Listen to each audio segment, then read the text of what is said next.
Сәлем баршаңызға, YouTube каналыма қош келдіңіздер. YouTube каналыма тіркеліп, қоңыраушаны басып қойыңыздар. Бүгін омлетті, мясной рулетті дайындау тәсілін сіздерге көрсететін боламын. Осындай сырымызды майды тверкадан өткізетін боламыз.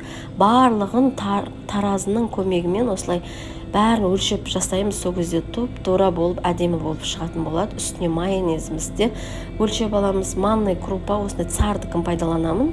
Цардың манный крупасын қосамыз.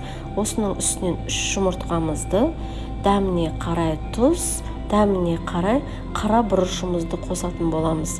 Енді бұл сары түс беру үшін мен куркума пайдаланамын.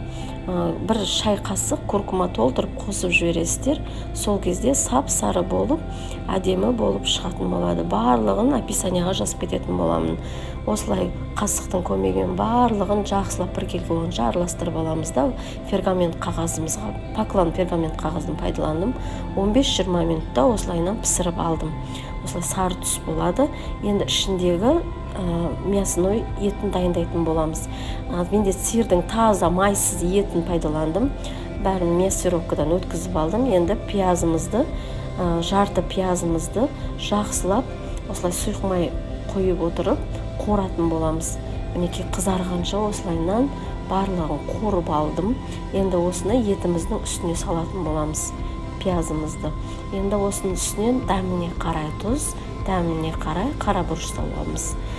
Жақсылап қолымызбен мұжғылап тұрып, барлығы басы біріккенше араластырып алатын боламыз. Бәрін араластырып алдым. Енді менде фольга, осындай покланның фольгасын пайдаланамын. Осыған омлетімізді осылайынан орап алып, үстіне қоятын боламыз. Енді жаңағы дайын болған фаршымызды жайып шығамыз.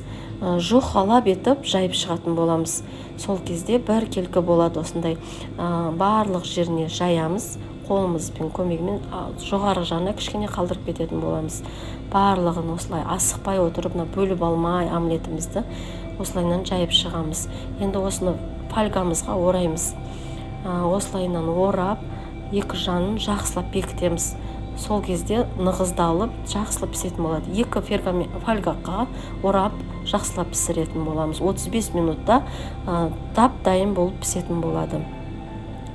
160 градуста пісіретін боласыздар. Мінекей осылайынан бөлме температурасында 1 сағат, холодильникте 2 сағатта отырып, суыт болғаннан кейін барып кесесіздер. Сол кезде әдемі болып кесілетін болады, осылайынан шашылмай фарштары. Сіздерді жасап көріңіздер. Менің каналыма тіркеліп, лайк басып, комментарий жазуды ұмытпаңыздар. Ас болсын.